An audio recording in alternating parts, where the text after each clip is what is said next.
This is Aaron Kroll, the host for Studio Talk. We're back here in Rockford, Michigan with independent band Revelation Rain. How's it going, guys? Great. Good, yeah. Great. It's good to be back. Yes. Absolutely. We're Thank you for doing it. no problem, man. We're back here because they have a special announcement, but we're going to get into that later. We did an interview with you guys back in July or something like that. July, yeah. Yep. You guys can check that out on my Facebook page. You can probably find it on their website. Yep. If you missed it, we're kind of going to go back in history a little bit and get a little bit of background on these guys so you guys can find out who they are and how they got started. Talk a little bit about how you guys met and what's been going on. Well, this band kind of came out of the ashes of our previous band that Rob and I had last year. That didn't work out, and I'm glad of that. We got something going around the beginning of the year, and then COVID kind of pushed everything back, as one would expect. And May or June, I think, is when we got back on our feet and things, reopened. My house reopened, and we found these two guys over here to my right, Marty and JT, and it's just been awesome. It's been one heck of a ride, and things are moving along very fast, and we've been busy. So when we saw you last in July, I think we were just about to play our first show together with the new guys and the four of us here. And then August, we went into the studio at the end of August. We played a handful of shows. We're getting ready to play a festival next Saturday, the 10th, in Hillsdale. And that should be pretty exciting. Outdoors, a lot of other great bands, and we're gonna rock the place. So things are moving along quite fast. So Going back to what you had asked as far as how the band got together, like Grant said, this kind of stemmed from a previous project that we had that did not work out. But I had put some songs up on Reverb Nation, some original tunes, just to see what would happen. And I didn't want to do it as a solo act, so to speak, even though it was just me at that point. So I came up with the name Revelation Rain.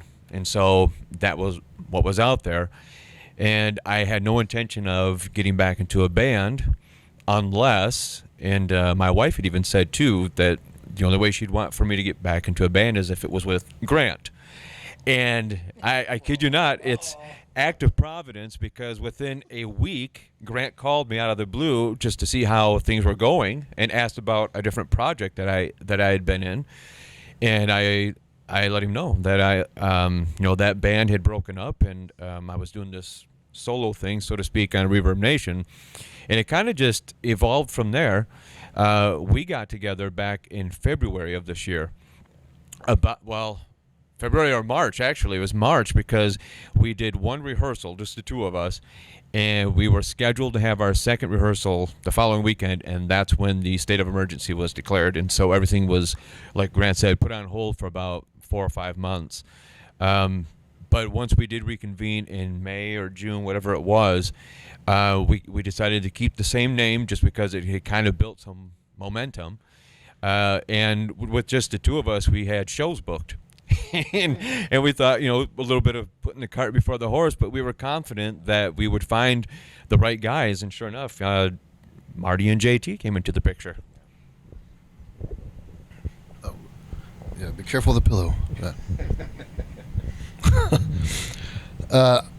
How I come in, I had posted a profile on, what was it, Bandmix? Bandmix. Is that what it was? A few months before anything happened, I forgot about it. I had some of my own instrumental solo work on Reverb Nation for a while. I think it's still there. I haven't even looked at it. But ended up getting a message one night from Rob, asked me if I wanted to come try out for a band. And I was like, oh yeah, sure. What are we doing? And he sent me some links to the songs and videos of how to play some original songs. So I learned, what was it, 3 of them, right? Yeah, 3 of them. Then I come in and yeah, right. He ended up getting like 5 or 6 of them. Yeah, something like that. that first night, yeah, I'd come in and we played those and we did some more, and it was just, it was meant to be, man. That's all I can really say. And been here since.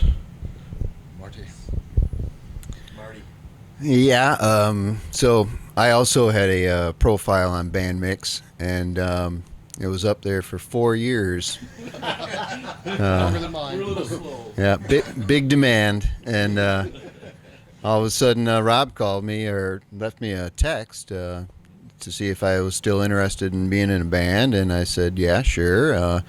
Have you? And I asked him, he's auditioning other bass players, and he said no. And I was like, why? And he said, I think you'll do just fine. And I was mystified. So how did you come up with that conclusion? He said, well, on your profile, you put that you play bass like Geddy Lee and Geezer Butler.